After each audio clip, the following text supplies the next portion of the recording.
নমস্কার বন্ধুরা, পিয়ালির রান্নাঘরে সবাইকে স্বাগত জানিয়ে আজকে রেসিপি শুরু করছি। তো চলো শুরু করি। প্রথমে সব কিছু সরু সরু করে কেটে ধুয়ে নিয়েছি, যেমন গাজর, ক্যাপসিকাম, আলু, বরবটি আর কুচনো কাঁচা লঙ্কা আর দুটো পেঁয়াজ, হাফ ইঞ্চি আদা, 4 কোয়া রসুন।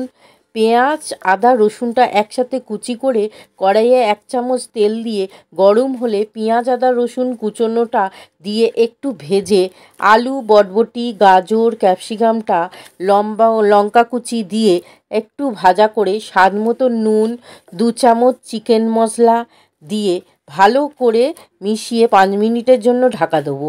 5 মিনিট পর মাঝখানটা ফাঁকা করে সামান্য নুন দিয়ে 2টো ডিম ফাটিয়ে দিলাম।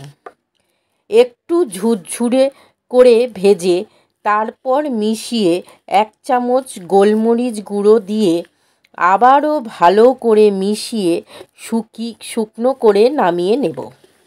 তারপর পরিমাণ মতন ময়দা নিয়ে তাতে নুন, কিছুটা তেল আর চিলি ফ্লেক্স আর ধনেপাতা কুচি দিয়ে ভালো করে মিশিয়ে তারপর অল্প অল্প করে জল দিয়ে ময়দাটা মেখে নেব। এবার একটু তেল মাখিয়ে 5 মিনিটের জন্য ঢাকা দিয়ে সেট হতে দেব। তারপর একটু মেখে নিয়ে লেচি কেটে নেব। এবার একটু ময়দা ছড়িয়ে বেলে নিয়ে মাঝখানে পুরটা দিয়ে ভালো করে সিল করে দেব।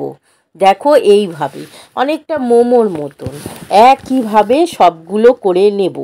এবার কড়াইয়ে কিছুটা জল ফুটতে দিয়েছি, সেটা ফুটে গেলে মোমোর বানগুলো ছেড়ে দেব 5 মিনিটের জন্য। 5 মিনিট পর আবার উল্টে দেব, আবার 5 মিনিট। এবার তুলে নেব। সবগুলো করে নিলাম।